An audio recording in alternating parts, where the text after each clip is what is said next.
Hi, Kirsty here. Before we get into today's episode, I wanted to share with you the extension to the podcast show. The Let's Talk Near Death online community is now live and accepting founding members over at www.letstalkneardeath.com. This is a free community and a central place to catch everything relating to the podcast, including episodes, events, discussions, research, and updates from our guests. Feel free to check it out, and in the meantime, here's today's episode.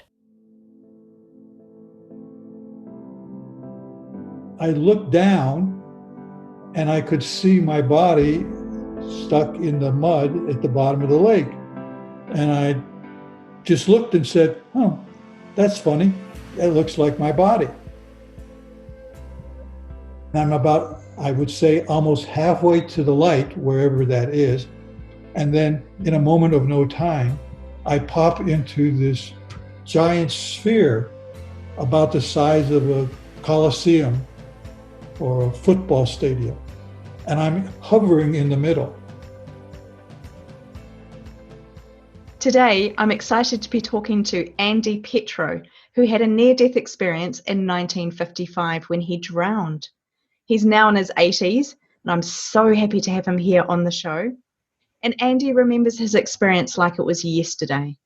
He will share how his journey came to be in terms of what happened and how he eventually went on to write 2 books about his experience. Andy's second book, Alive in the Light, Remembering Eternity, was inspired by the work of Dr. Raymond Moody. And when Andy first learned what an near-death experience was, this is what spurred him on. So Andy Petro, thank you so much for joining us. I'm very excited to be talking with you. Welcome to Let's Talk Near Death. Well, thank you for inviting me. And even though I've only known you for a little while, it seems like we're long life friends who can remember being together in the light. And that puts a smile on my face. Me too. We've had a few emails back and forth, and I have so enjoyed learning a little bit about your story, which is why I want to share it with our listeners. So Andy, take us back. How did your near-death experience take place? You drowned, and how did this happen?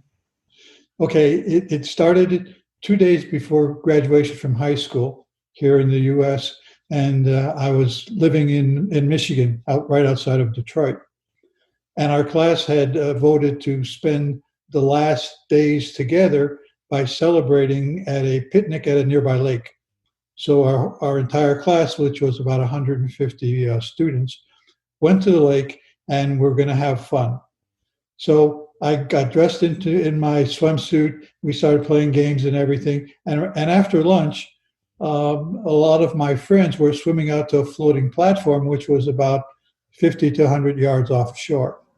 And I could see them waving and calling for me to join them. So I jumped in the water. It was very cold, and started swimming to the platform. And about halfway there, I started getting cramps in the lower part of my abdominal region. And all of a sudden, I couldn't kick anymore. And since I can't kick, my legs started falling down. And all of a sudden now I'm bobbing up and down in the water, and I'm not going anywhere except down. And I came up one time and got my head above the water, and I tried to shout, but I couldn't. There was no voice coming out. And I was thrashing around, and I could see my friends on the platform waving, and they thought we were playing a game, let's pretend we're drowning, which we would do from time to time, but there was no pretend on this one. And so then I started sinking farther and farther into the lake. And in June in Michigan, the lakes are still very cold. So after I probably got down maybe 25, 30, 40 feet, it really was cold, and my whole body was really shivering. And I'm sinking deeper and deeper. And now not only am I freezing cold, but I can feel something like snakes or something at my feet. And it was the weeds from the bottom of the lake. And now I'm floating down, sinking down into the weeds. And now finally I hit the bottom. And I hit in a sitting position. And so my hands are at my side, and I said, good, I can push myself and get up to the top. As I push down alongside of me, it's all muck and mud, and now my hands are stuck. So my hands are stuck in the mud. I'm stuck at the bottom. I'm freezing. There's a horrible screeching sound in my ears. It's as if someone has an ice pick in there. It was just horrible, horrible sound. And I don't know what to do. And I'm saying, God, please, I just want one breath of air. That's all I wanted. I didn't necessarily want to live, but I just wanted one breath of air. Is there any way I could do it? And while I'm screaming at myself, I hear a voice in my mind that says to me, Andy, you have to relax. And now I have starting a conversation with myself. And I say to the voice, are you kidding? Relax. I need some air. Mm-hmm. And the voice says to me, if you just relax for one moment, then I will let you continue your struggle. So then I say to the voice, do you promise? And the voice says to me, yes, I promise. So then I said, all right then, okay then, I'll let go. And as soon as the word go formed in my mind, I popped out of my body and shot up into this dark tunnel. And I went in what I call a moment of no time. I went from freezing, agonizing, terrible pain to the most wonderful feeling I've ever had. And even 60 years later, I have never had any experience that even comes close to that. I felt so warm. It was like I was standing in front of a roaring fire after being out into the snow, and the warmth was just oozing into my body. The screeching noise in my ears and head went away, and I could hear sounds of silence. It was so wonderful to have silence again instead of that horrible screeching noise in my head. And I was warm, and I looked down, and I could see my body stuck in the mud at the bottom of the lake. And I just looked and said, that's funny. It looks like my body. But I'm not there. I'm here. And I turned and looked the other way, and I could see a really bright light at the end of the tunnel. It was so bright, it was like if 1,000 suns all exploded at the same time. And I'm looking at it, and the first thing that came to my mind was that brightness should be burning out my retinas. It is so bright, but it doesn't hurt. In fact, it started pulling me like a gentle magnet. I'm being pulled down the tunnel towards the light. And I can almost feel a breeze on my face and body, although my face and body are on the bottom of the lake, but whatever I'm in now, whatever form I take now. And I'm getting closer and closer to the light, and I have such a wonderful smile because I feel so good. I'm in ecstasy. I've been trying for over 60 years to describe how great I felt. And I still have not come up with any combination of words in any language to describe how wonderful it was. And I'm about, I would say, almost halfway to the light, wherever that is. And then in a moment of no time, I pop into this giant sphere about the size of a coliseum or a football stadium. And I'm hovering in the middle. And hovering is fun, by the way, but that's another story. I'm hovering in the middle, and the light is next to me.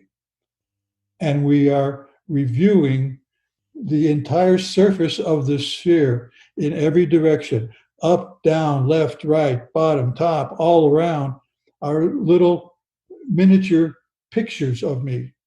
Countless movies going on of all of my lives and all of the events of all of my lives. And they are countless. And every time I would focus on one, I would relive it, just as I relived it when it occurred on Earth or wherever else I was. And while I'm reliving it, it's being relived in a different way, because now I can feel all the feelings of everyone who is reliving that with me. So, for instance, reliving this moment between me and Christy. Okay. Not only do I know how I feel right now as I'm speaking and my thoughts, but I know your thoughts. I know what you're thinking as I'm speaking these words. So I know your thoughts and feelings. So every time I relive something, I relive it in an enhanced experience that now allows me to experience all of the feelings of everything and everyone that's that I'm in contact with during that specific episode. So it seemed like I was there for hours, maybe days or months, as I'm going through all of these. And an interesting thing happens in my life review. I'm doing that with the with the light next to me. And as we're reviewing a specific instance, let's say it was one in which I got really, really angry and upset because something that happened somebody did something to me that really, really made me angry. And the life would say to me, well, look wasn't that really a waste of energy? You were so angry for something that in the long run doesn't make any difference.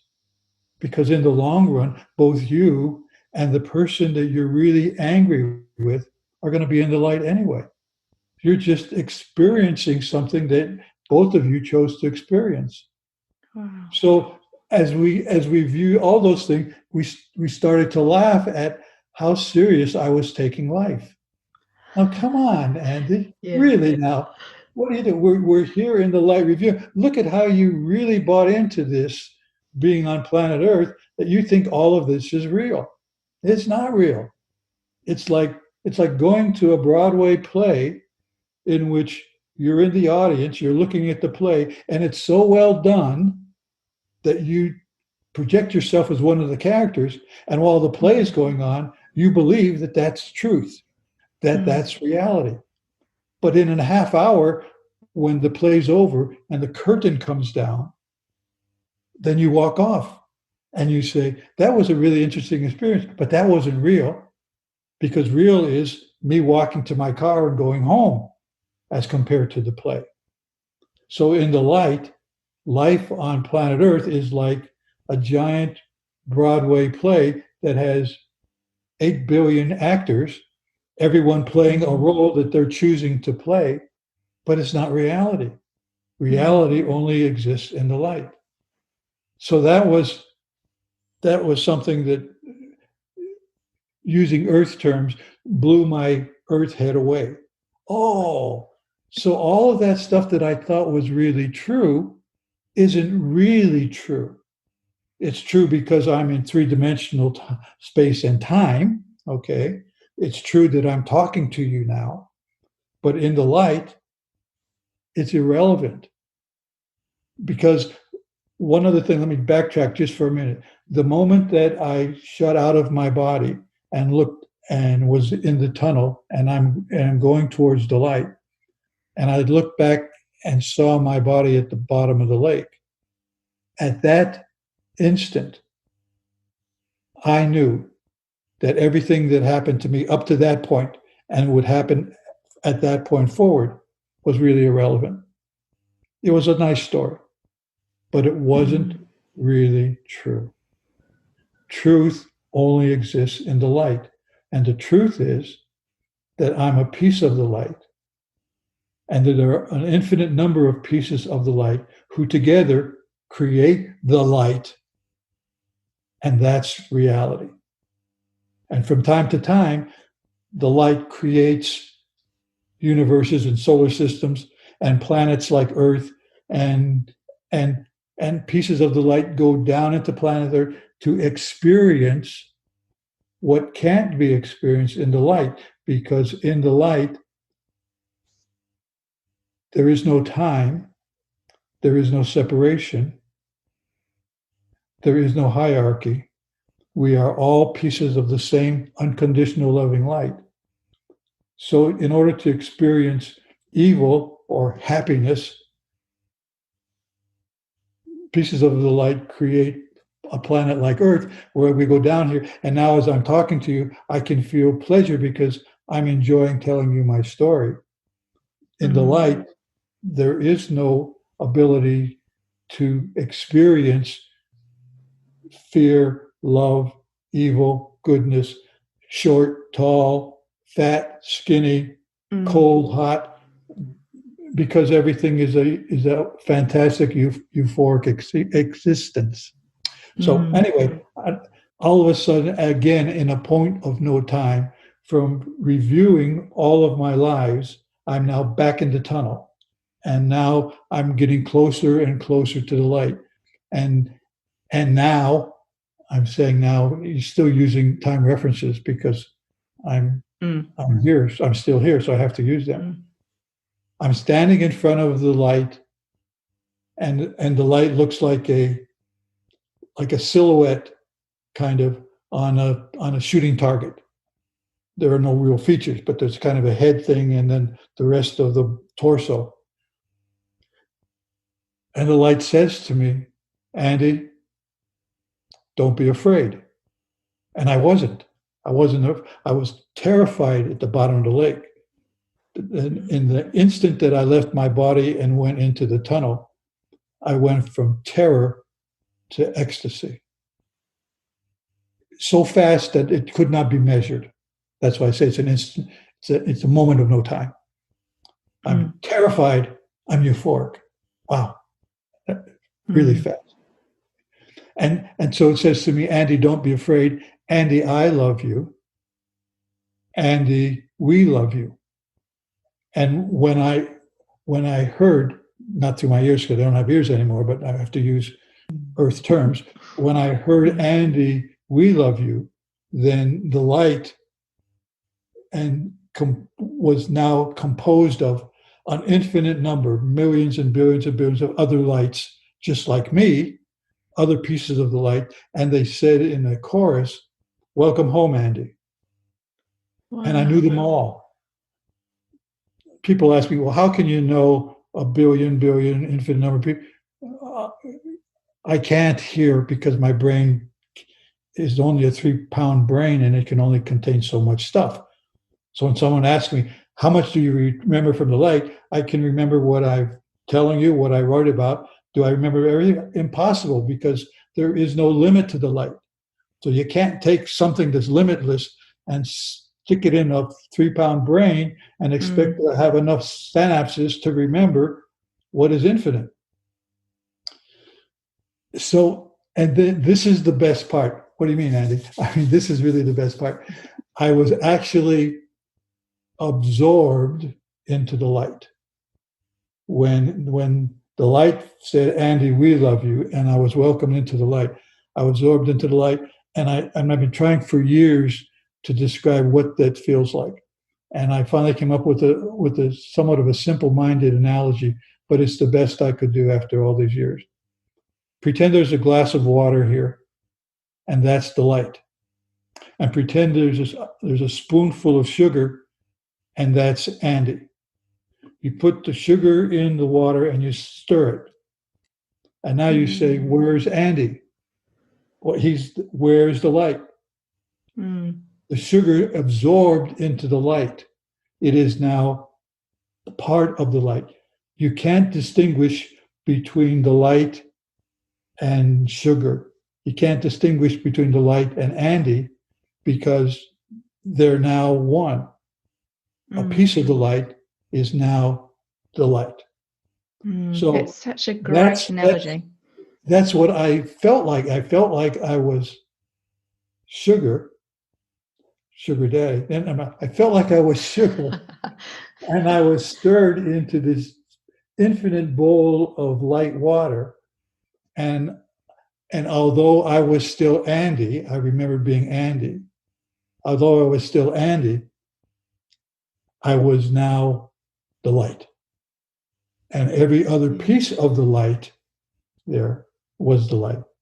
And it was fantastic. And it was so fun because the light is really very humorous. It's a fun place to be. It's kind of like McDonald's on steroids. It's a fun place, okay? Because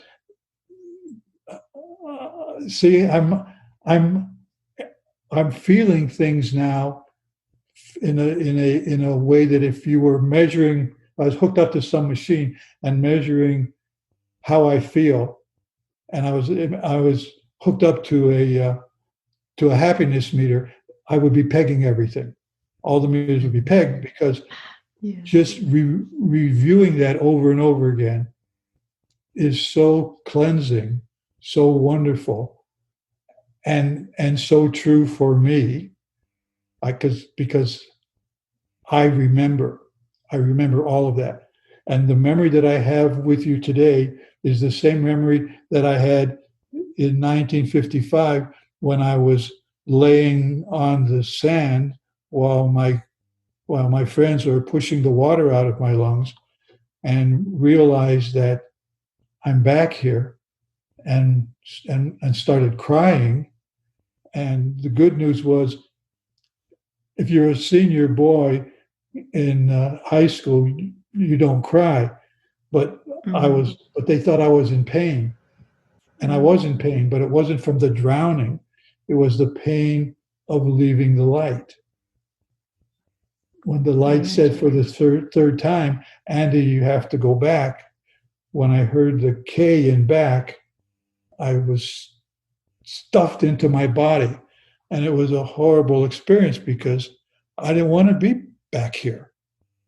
It's okay, but I don't want to be here. I thought the light did a really bad thing to me. The light allowed me to hold the universe in my hand and be one with it, and then stuffed me back into this broken down old body on planet Earth in a place that I didn't want to be.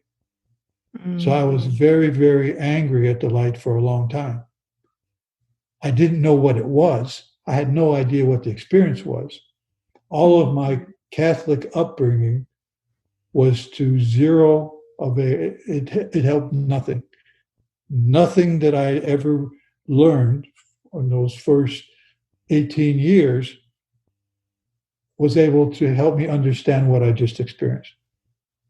And so I started to lie. My very first lie after coming back from the light. Andy, how was it there? Tell us what you remember. My first lie. I don't remember anything. It was a complete blank. No, I remembered everything. There was no blank microsecond from the time I drowned until the time I came back up on the sand. Nothing was forgotten. There were no blank edited segments. It was a continuous memory of being in the bottom of the lake, letting go, being into the light, going. Everything was there, and then shooting back into my body. It was all one continuous conscious stream.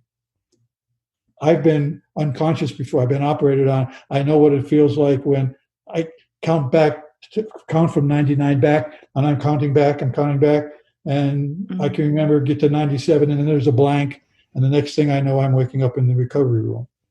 So there's a period of time that I have no memory. Okay, there are no blank spots. They're all a contiguous flow.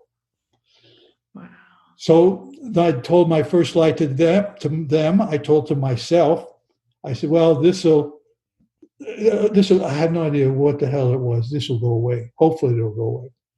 I lied to my parents. How was the picnic? Oh, fantastic! I had a great time. Nothing. I never spoke of my drowning again for years. Oh, so they didn't know what had happened. Yeah, and I didn't know what it was. I thought I was crazy. I thought that none of that made sense to me. Everything that I know in this bucket, okay, compared to everything that I remember in this bucket, there was no correlation. I think a phrase is I was suffering from cognitive dissonance. My brain had two concepts that I was trying to fit, and they wouldn't fit. There was no way to take what I knew about life and what I remember from the light. They don't fit.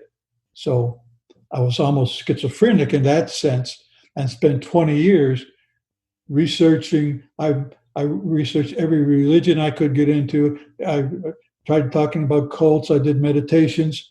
I try to find out what was that I remember and why do I remember it. And then Exactly. finally, ta-da, there's a ta-da, when I pick up Moody's book on a business trip. I just happen to see it, Life After Life. Well, Yeah. put it in my coat pocket. And then when I got home, as I'm taking my coat off, oh, there's a book in there. I opened the book, took the book out, opened it up. It was about 9 o'clock at night. My wife and kids went to bed. I said, I just got off the plane, so I need to unwind. I was up till about 3 o'clock in the morning, read the whole book, and cried while I read it because I'm not crazy. Yeah. That's a very valid feeling. I've spoken to so many people, and I myself, I was aware that if I talked about my experience, I questioned whether I actually was crazy, to be fair. But there is this fear that people won't accept it. We don't quite know what it was. And yeah, I can understand that the fear around not wanting to share what had happened.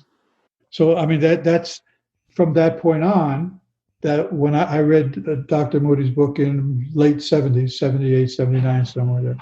But it still took me another 10 to 15 years before I spoke of it to anyone. I mean, I've been married for a long time. I never said it to never said it to my parents. I never discussed it with my wife, with my kids.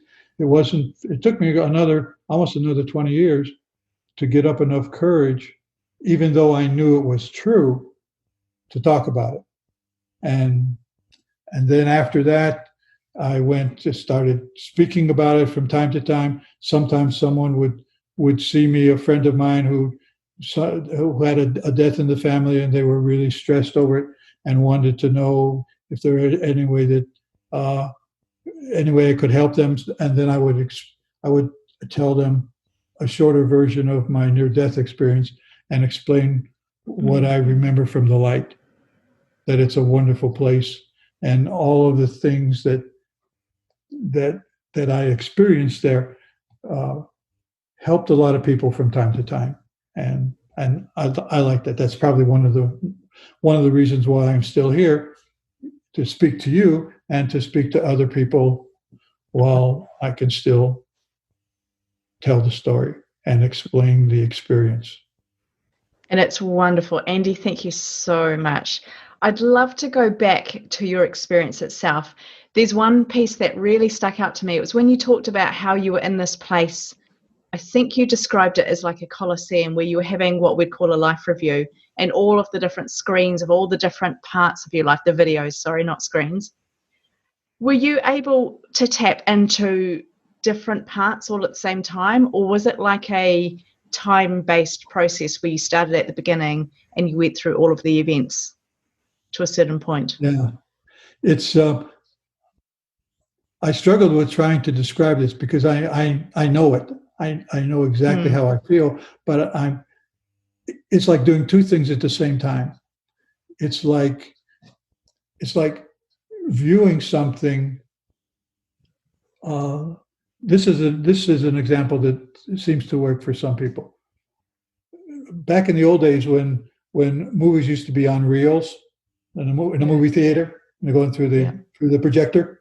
Okay, all right. Imagine that I'm looking at the movie sequentially. Someone knocks on the door, hello, walks in, and sequentially. And then at the same time, I'm able to view the entire movie at once. So I can see it happening serially, and I can see the whole movie as a whole and understand both of them, and I'm not confused.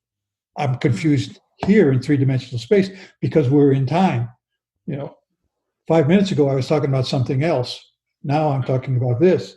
In the light, there is no 5 minutes ago. What I was talking about 5 minutes ago and what I'm talking about now are all occurring at the same time. So it's hard for my earth brain to wrap that up. How can you do two independent things simultaneously?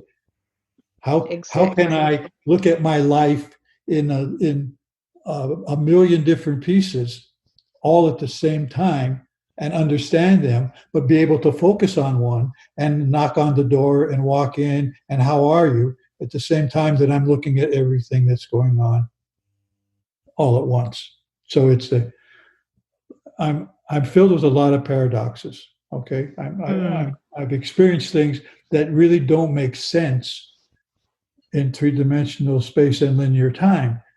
Absolutely. Yeah. And I love that. It's really interesting because I've often wondered about life reviews. I didn't have one myself in my near-death experience. Mine was quite brief. But I've wondered, how do you fit in a whole lifetime? Including, you were saying that you feel what you feel in the moment and you're replaying what happened. You've got the emotions that you felt, but you've also got the emotions you're feeling what all the other people involved in the scene were going through at the same time. Yes. And I mean, that's an awful lot to fit into one moment in time, or one moment of a near-death experience. But if we could be looking at it, when you said you could see all of these different parts of your life happening all at the same time, that makes sense to me, that you could absorb that emotion, feel the feelings, go through that process in quite a short time to cover your entire lifespan. And then you're moving on to the next stage of the experience. So that's been really helpful for me. Thank you, Andy. I want to understand, when you were doing that, when you were having that life review part and you were in the tunnel, were you aware of your body? I know at one point you said that you looked back down on your body and you could see it in the water.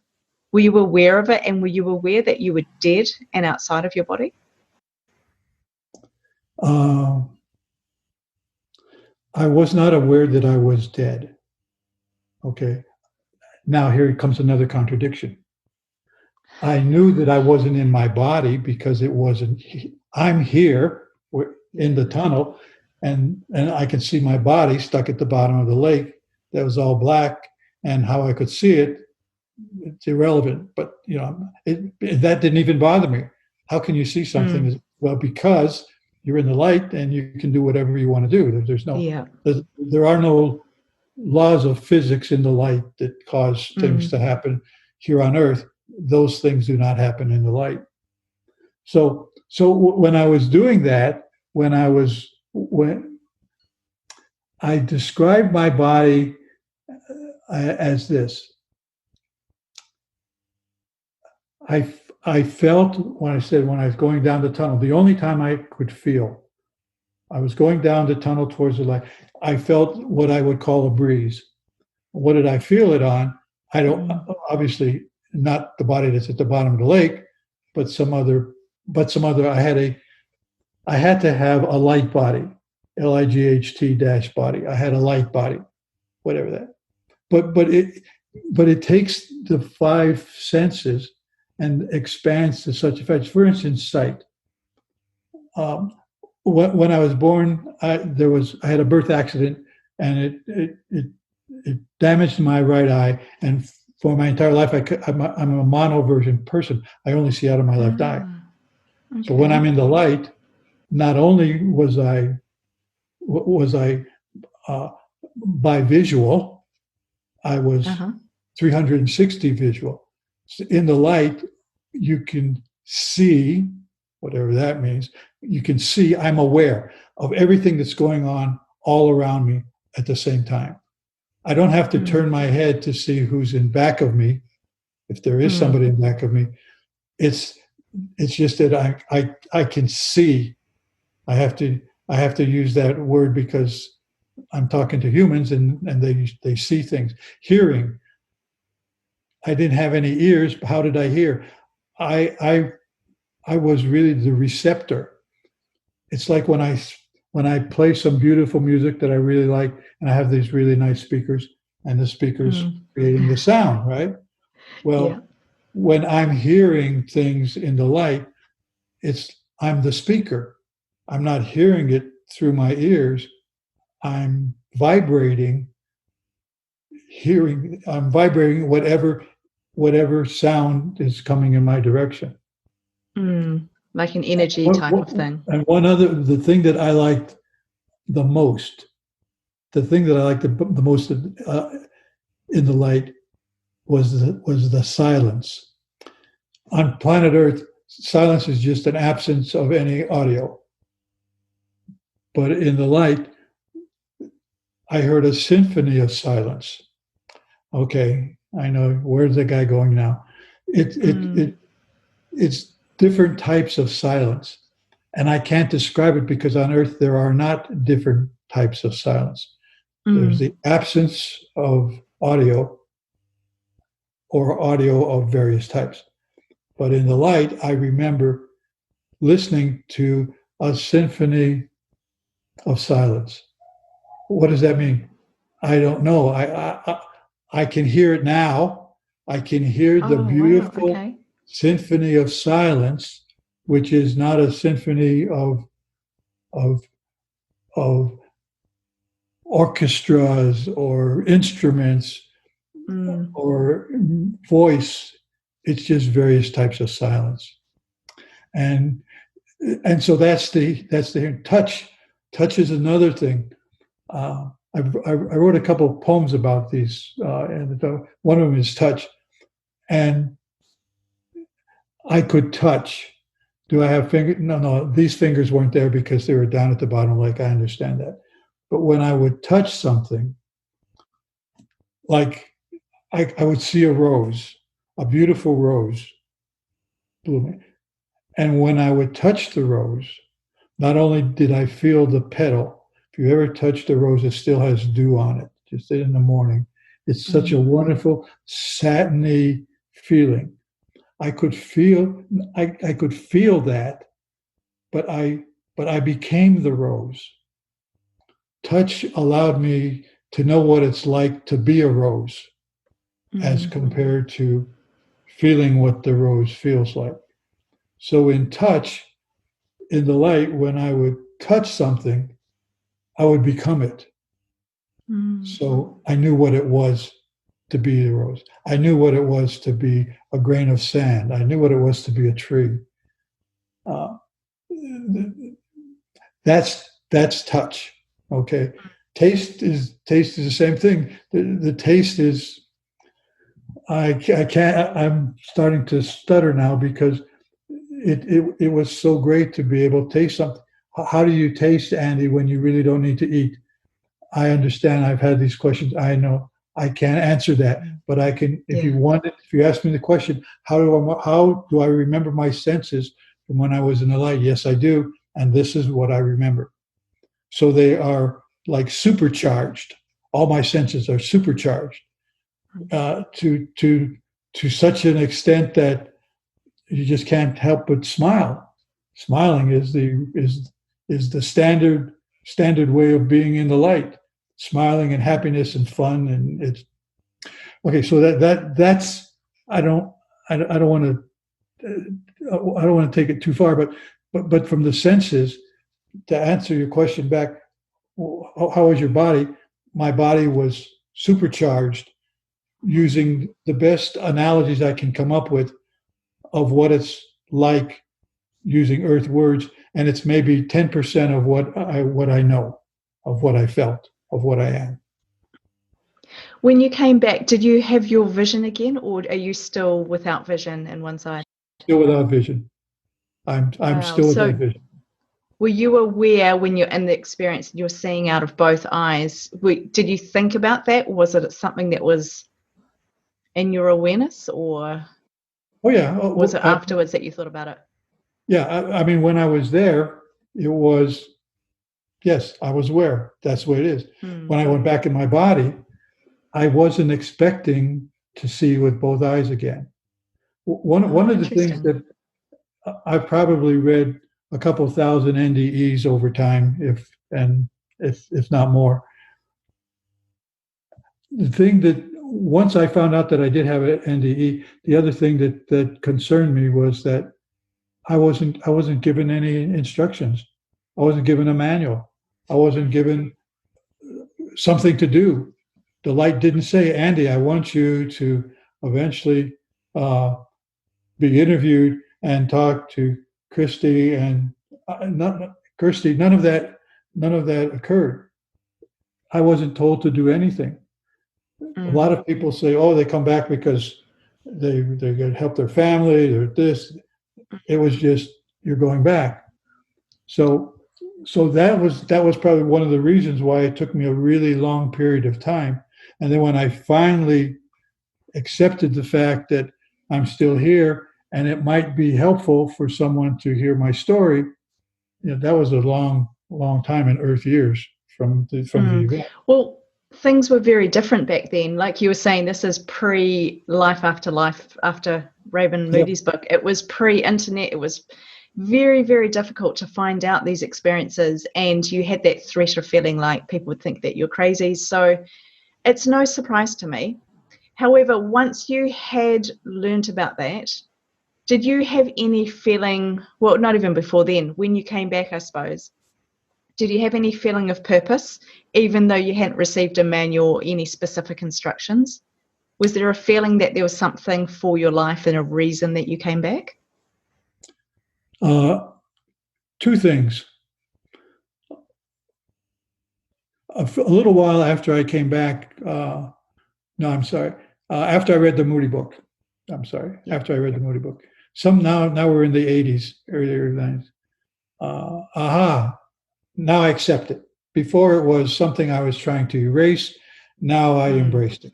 Good, you've got it. Okay, for whatever reason.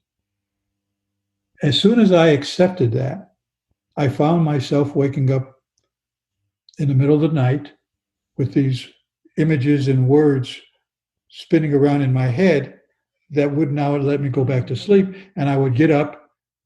I've never written a poem in my entire life up to that point. I'm not a writer. I don't even like writing. I'm an artist. I'm a visual person. Okay. Yeah. I'm not a word guy, which is why even now I'm stuttering. It's hard for me to explain because I'm not a word person. Okay. So, but I would wake up and then something would draw me to the den. I sit down at my desk. It's 2:00 in the morning. My wife and kids are sleeping, and I'm starting to write these poems. Well, I'm confused. Why am I writing this? Yep. And after about an hour or so, I'm done, and I'm really tired now, and I go to bed. Go back to bed. Yeah. I wake up in the morning and look there. Wow, that's not bad.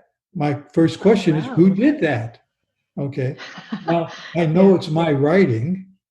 And I thought, wow, something's happening. I must have been blessed by the poetry fairy because now I can write. Now, then nothing would happen for another month or 2, 3. I wake up again. Now another poem. So I say the poetry that I have published, which is not a lot. I probably didn't write more than 100 poems. Okay. There's quite a few.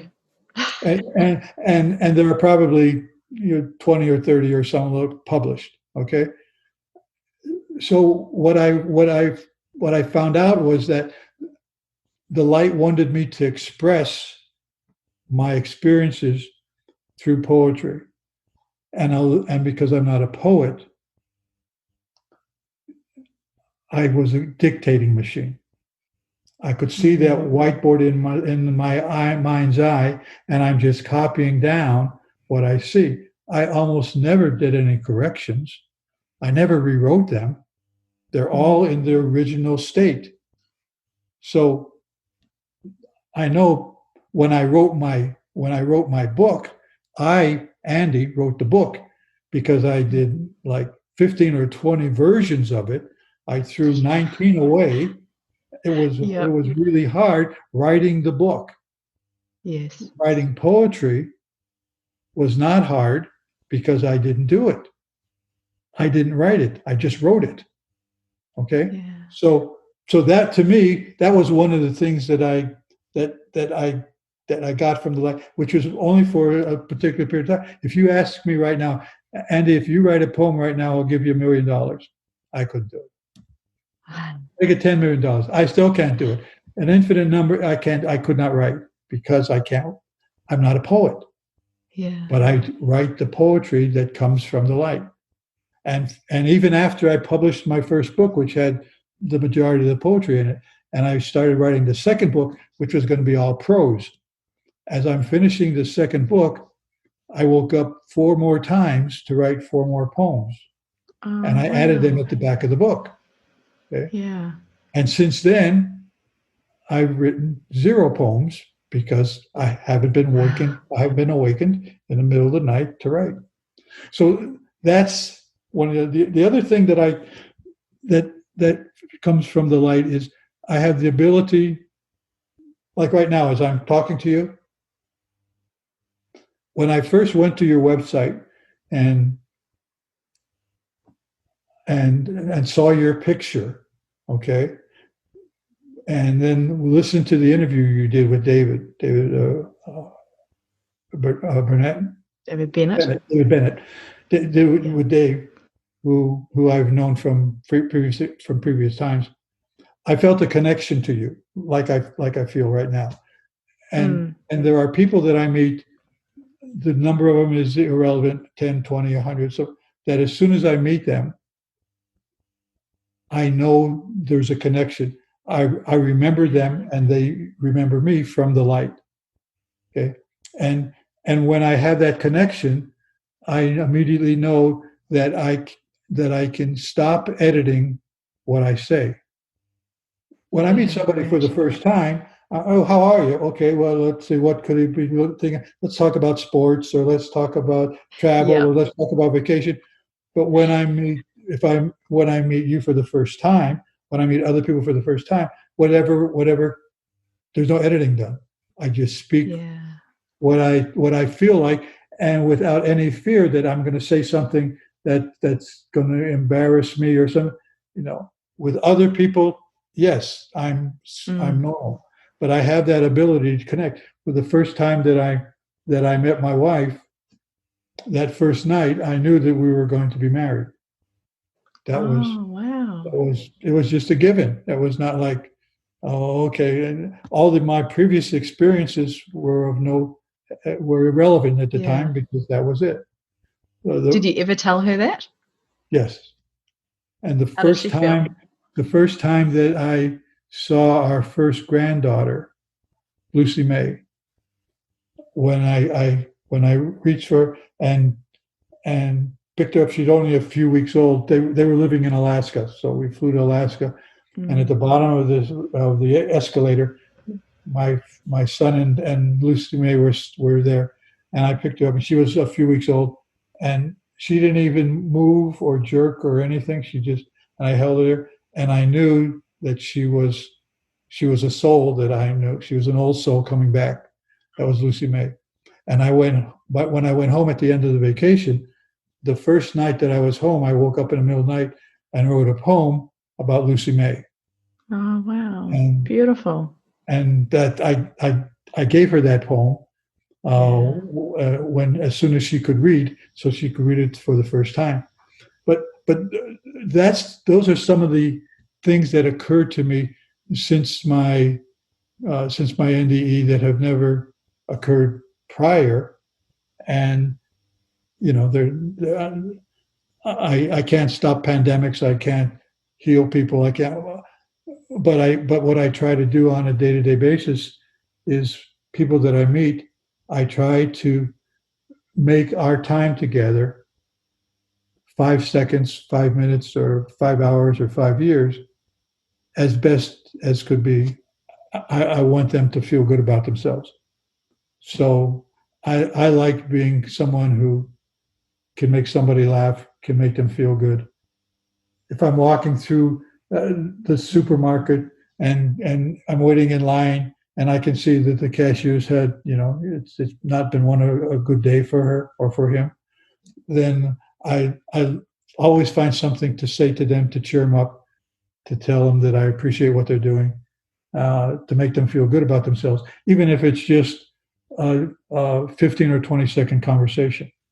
That because I remember in the light that when I came back to Earth, I wasn't going to do anything phenomenal.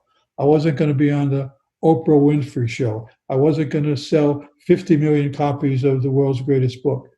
But what I was doing was, from time to time, I would make someone's day a little bit brighter than it was before they met me. Yeah. And I think that potentially that is bigger than any of the stuff that appears to be bigger. I think purpose can be the tiniest things. Yeah, I wrote a poem about acts of joy. It's called acts of joy. And to create acts of joy, to see somebody and for however limited the time may be, just to make their life a little bit better than before I got there. And that's fine. And that doesn't mean that I'm still a normal guy. I'm a regular guy that still has the problems of being here on planet Earth. And I get upset and I get angry and I can do all those other things, okay? Having a near-death experience didn't put a Catholic halo on my head to make me a wonderful person. I'm still the same guy that I was before I died, except that I have new insights. And now that I know, number one, that death is nothing to fear because there is no death. There's earth-death. Okay, I'm waiting for that earth death because we're going back into the light. But while I'm here, I just want to do some small things to help somebody as best I can. Insignificant ways. They are insignificant but meaningful. Do you know what I'm saying? I totally know what you're saying. And I can really feel that as we're connecting here. I feel a very strong sense of what you're saying, that it really resonates with me, that's your truth. I love that. Andy, I've so enjoyed chatting with you. Thank you for sharing your experience with us. Okay. If there was one, this is a big question, I always struggle to word it correctly. If there was one big thing, people ask me, what is the meaning of life? What is the purpose of life? If there was one big thing that you think that we're all here to do, what would that be? It's pretty easy for me because it popped into my head like almost the moment that the light absorbed me. It was to experience unconditional love, to love unconditionally, and to experience accepting unconditional love from other people. So, and by unconditional love, I truly unconditional love to me means I'm loving you without expectation or exception. It makes no difference what you do to me. It makes no difference what happens.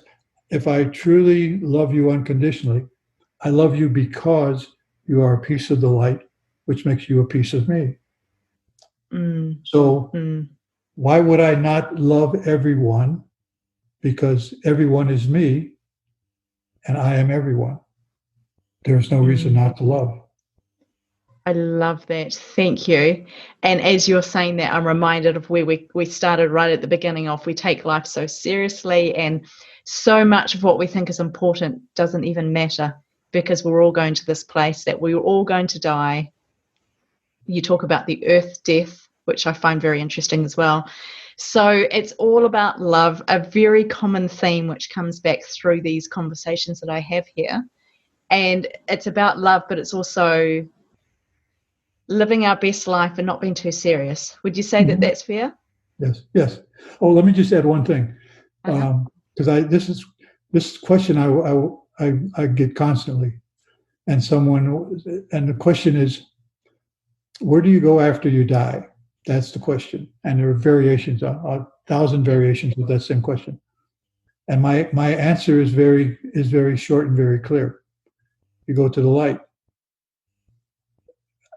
Why do you go to light? My answer is because there's no place else to go. That's where you came from. That's where you're going back to. This is just an illusion. Yeah. So, and that was followed by, because one of the questions I was always getting was, well, what is this is someone like Hitler in heaven? Oh, yes, I hear this a lot. Yeah, is Hitler in heaven? And my answer is, the light is the only place to go. There is no other place but the light. So the question answers itself. Wow, we could go down so many tangents here. We could talk for a lot of time about a lot of different things.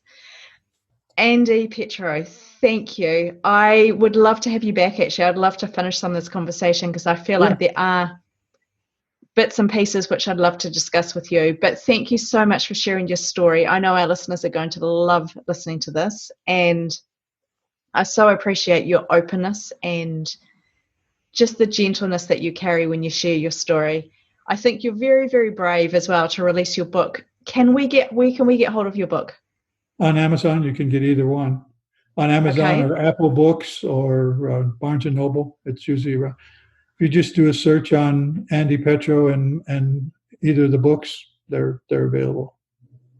Yeah, I'm really keen to go and check out this poetry one because I'm not into poetry so much myself. I don't seem to, like you, I don't write poetry or anything like that. But when it is spiritually inspired or given, you talked about how you were just the dictator for that. Yeah. That really gets me quite excited. So if you're listening to this, we're going to put the links to both of Andy's books in the show notes and you can go and check them out there. But Andrew Petro, again, thank you so much. And we just have so enjoyed having you here on the Let's Talk Near Death podcast. Thank you. It's good seeing you again.